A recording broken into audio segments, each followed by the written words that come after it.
Here in Arkansas, the primary election was held earlier this month, and the midterm general election will be held in November all across the country.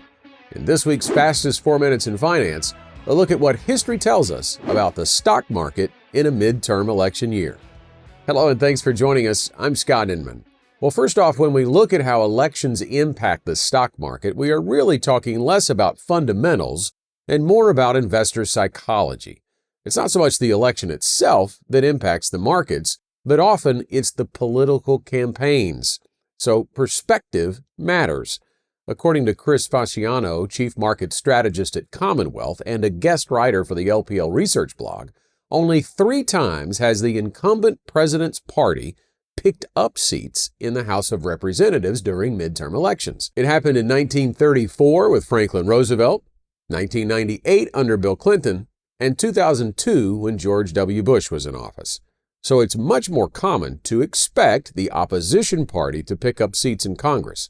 But the market doesn't tend to respond favorably to that likely outcome. Here's a chart of the S&P 500 returns since 1931. The blue line represents the average return during a midterm election year. The gray line is the average return in all other years. Midterm election years have average returns that are roughly 5 percentage points lower than the other 3 years of a presidential term. Fasciano also tells us volatility increases in the 6 months prior to the election. But here's the good news. Once the dust settles, the stock market performance is historically very good.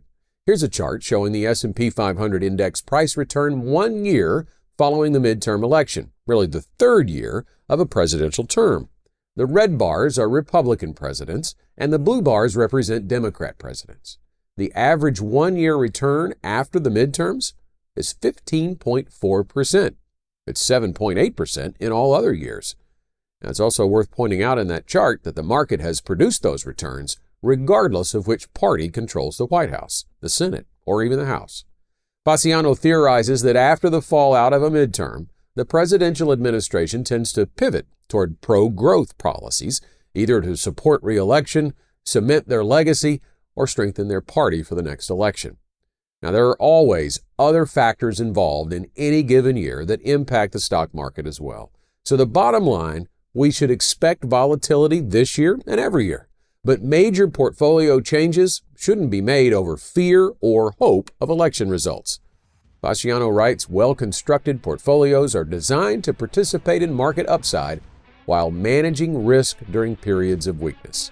We believe the best investment strategy during an election year is to vote in the booth, not in your portfolios. We couldn't agree more. Focus on your plan, not politics. Want to become smarter financially in 4 minutes or less? Sign up at fastest4.com to get insights and updates like this delivered to your inbox weekly.